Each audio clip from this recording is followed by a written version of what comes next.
Switzerland, a land known for its mountains, banks, and chocolate, and also being one of the richest countries in the world. But it really shouldn't be. Switzerland is a landlocked country with no natural resources, no unifying language, and borders that make no geographical sense. And for centuries it was surrounded by powerful empires looking to conquer it. This is the story of how Switzerland defied the odds to become one of the richest countries in the world when it really should not exist. It all began 700 years ago in 1291. Three men met peacefully in a meadow to form an alliance. They made a promise to help each other through good times and bad. A bit unusual for the time, there was no bloodshed, beheadings, or attacks. This alliance would become known as the birth of Switzerland. 24 years later in 1315, this Swiss alliance would fight its first major battle together in the Battle of Morgarten. Taking on the well-equipped and trained Austrian army that was invading the Swiss territory of Schwyz, this was really a David and Goliath battle. Many Swiss farmers had never fought before, and the Swiss had no real chance. As the story goes, the Schwyz people were warned by their neighbors of the Austrians' coming invasion and quickly sent their men with the support of 600 other men from the other two factions of the alliance to head to Sattel and try to intercept the enemy. There, along a small path in between two lakes, the Swiss people set a roadblock and prepared to ambush the Austrian army.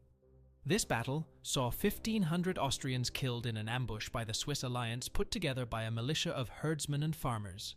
Unfamiliar with the customs between knights, the Swiss Confederates continued attacking the retreating troops, with some even choosing to jump in the lake rather than face the brutality of the Swiss. It was a resounding victory for the Swiss Confederation and led to a steady expansion of the Swiss alliance. The city of Lucerne deciding to join the alliance, and soon after, Zurich joined. The Swiss Confederation was growing into a sizable amount of territory. For the next few centuries, these Swiss cities were bound together by alliances just like many Italian city-states. This also explains why Switzerland has no one big capital like Paris or London, but a group of more or less equal cities. In the early 1500s, the Swiss Confederation was growing in size, defeating the Austrians, crushing the Burgundians, and earning a reputation of being nearly undefeatable. 25,000 Swiss troops began descending on northern Italy, capturing town after town, and even capturing the city of Milan from the French. They looked unstoppable. However, things would soon take a sudden turn. In 1515, the French hit back battling the Swiss in Marignano, a small village in northern Italy. The Swiss troops were crushed. At this point, you would think the Swiss would continue the fight or plan for revenge. But they did something surprising. They decided to just give up and make peace with the French, giving them back the city of Milan. They didn't know it at the time, but this loss to the French and end to the fighting marked the beginning of Swiss neutrality as we know it today. Although the Swiss were done fighting as a country, they were still notoriously well known as having some of the strongest, most relentless fighters in Europe. And this is when the Switzerland Confederation saw a huge opportunity. Why fight wars of its own when it can hire out its men to other armies and make money doing it? Manpower was one of Switzerland's earliest exports, where Swiss soldiers were bought and sold to other armies. Unlike other mercenary troops, hiring Swiss mercenaries meant you were getting not just a few stray troops, but an entire battalion of troops and officers working together as a battle-tested unit. Swiss mercenaries would go on to fight for nearly every European power, and in some cases, they even fought each other when rented out by opposing sides. Swiss mercenary armies were eventually abolished in the mid-19th century, except for the Pope's Swiss Guard, which continues to live on today. Switzerland would keep its neutrality in most conflicts up until Napoleon and the French invaded in 1798 and wiped out the old confederation of 13 mini-states. Up until this point, Switzerland has been surrounded by more powerful countries for hundreds of years and only conquered once. Cut off by the mountains, Switzerland had been like an island for most of history, not having to deal with ongoing wars in Europe or new empires rising to power. This all changed with Napoleon. The first thing he did was create the Helvetic Republic, a unitary state with a central government, and had the creation of the Swiss national flag, which we still see today. Just kidding. This experiment didn't last long, collapsing after 5 years and having Napoleon turn it back into a new and improved version of the old Confederation. In 1815, after the downfall of Napoleon, The Congress of Vienna fully re-established Switzerland's independence, and the European powers agreed to permanently recognize Swiss neutrality. This guaranteed neutrality from any war or conflicts led to a huge influx of money into Swiss banks from wealthy people across Europe. They were looking for a safe place to store their money if their own country went into war, and Switzerland offered that. Another major benefit was that 100 years earlier, Switzerland had created a bank secrecy law, making it illegal to disclose any personal information of anyone using a Swiss bank account. While the rest of Europe was busy carving out their empires with colonization and fighting conflicts, Switzerland was focused on using neutrality to offer protections to the wealthy and grow its arms in industry and banking. The Swiss also made many powerful economic moves. They abolished internal tariffs, created a single currency, and gave citizens the freedom to move to any part of the country, all of which would happen a century later in the rest of Europe. Switzerland was ahead of their times. Before the Swiss franc, the money market was a mess in Switzerland. With over 860 different types of coins being in circulation, creating a single currency helped connect the country. At this time, General Dufour realized there was a lack of national cohesion under the Swiss army and the need for a unifying flag. This led to the Swiss flag we know of today, which was designed to be square like past cantonal flags before it. Switzerland is only one of two countries with a square flag, with the other being Vatican City, protected by the Swiss Guard. Coincidence? I think not.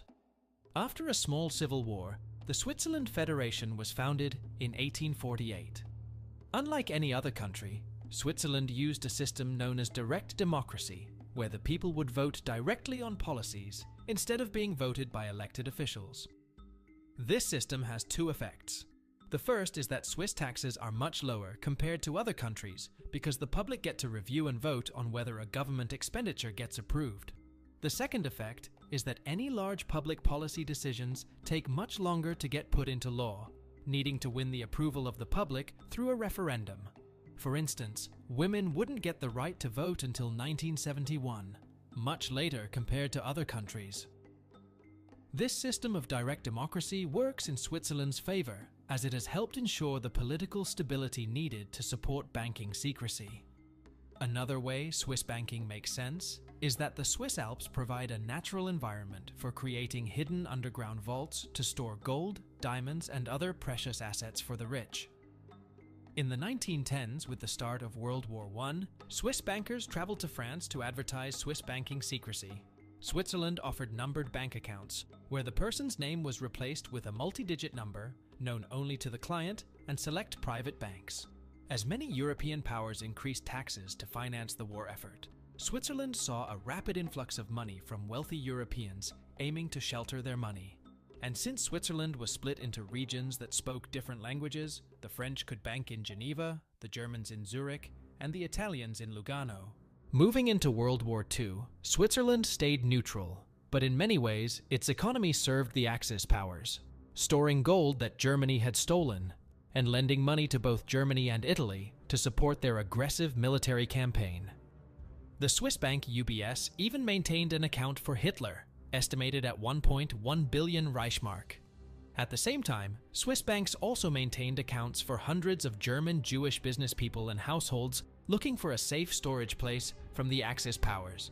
Because of this, in 1934, Switzerland decided to further boost their enforcement of banking secrecy by making it a federal offense to violate any banking secrecy rules. In 1940, when Germany created plans for an invasion of Switzerland, Swiss banks began transporting Jewish assets to underground military bunkers in the mountains for protection. If faced with a German invasion, which many people thought was inevitable, the Swiss would be able to retreat into the mountains and fight prolonged guerrilla warfare. However, given Switzerland lacked any natural resources and would be extremely difficult to invade with the mountainous terrain, Germany ultimately decided not to, and the invasion never happened. Switzerland would continue its diplomatic neutrality until the end of the war. As strange as it sounds, Switzerland tends to shine best when other countries go to war. Wealthy people flee to Switzerland for safety, or choose to move their assets there to avoid being heavily taxed when war efforts ramp up. Having not been involved in either world wars, Switzerland's cities had benefited greatly from not being destroyed compared to the rest of Europe. It became clear to the rest of the world that Switzerland could be a lifeboat to shelter in a storm. After World War II, it was discovered that the Axis powers assets had used Switzerland to store many stolen assets during the wars. There were many calls for the removal of bank secrecy by the UK and France, which were unsuccessful. During the 20th century, there would also be the formation United Nations, a global organization aimed at bringing countries together to solve conflicts and prevent another world war from happening. Bringing countries together for peace and resolution. The EU also formed in 1993 to bring economic and political unification across Europe. You would think Switzerland would be all for this and join both right away, right? Wrong. If there's one thing that the Swiss hate, it's being controlled or needing approval from outside parties. This is why Switzerland chose not to join the EU and didn't join the UN until 2002, even though it was headquartered in Geneva, Switzerland. Banking has continued to be a dominant industry in Switzerland, with total banking assets amounting to over $3 trillion, more than the Swiss GDP. Swiss banks currently manage $2.4 trillion worth of assets, more than any other country in the world, with most of the wealth originating from France, Germany, and Saudi Arabia. While Switzerland has some measures in place to ensure the legitimacy of how the assets were earned, there has still been a fair number of controversies. One of the reasons the world's rich prefer Swiss banks is their reputation for being guarantors of stability. In comparison, British and American banks have shifted to be more focused on making money and taking risk than keeping their customers' funds stable. While this helps bring more wealth to the bankers and the economy, it can lead to bank runs and other meltdowns. This is why billionaires choose to bank in Switzerland, even when Swiss banks have negative interest rates, where you have to pay interest on your money to keep it stored in a Swiss bank account. There is trust in Swiss banks that cannot be matched by other banks in the US or other parts of the world. Alongside banking, Switzerland has a long tradition in high-quality specialized manufacturing in things like watches, optics, chemicals, and pharmaceuticals. For food, they also are globally recognized for having some of the best cheeses and chocolate in the world. And as for inventiveness, there are many things you probably didn't know were Swiss, including aluminum foil, Velcro, and the electric toothbrush. Switzerland also has an integrated network of trains helping to drive the Swiss economy by transporting tourists to the mountains, commuters into the cities, and cargo across Europe. These Swiss trains live up to a reputation of being clean, comfortable, expensive, and almost always on time. In modern days, Switzerland has one of the highest qualities of living, a low crime rate, low unemployment, and attracts over 4 million tourists each year with its natural beauty. Where many great empires and republics have risen and fallen, Switzerland has survived against all odds. With limited natural resources, Switzerland has used its innovativeness, neutrality, and trust to rise into one of Europe's most wealthy nations. Switzerland can be both a beautiful retreat from the outside world and a lifeboat to shelter in a storm. Every year, a national survey asks Swiss people what they associate with their country. And every year the same two responses come up the most: peace and neutrality. Both of these reasons help explain how Switzerland grew into a banking powerhouse and one of the richest countries in the world. Thanks for watching. If you enjoyed this video, be sure to like the video and subscribe to our channel for more videos just like this.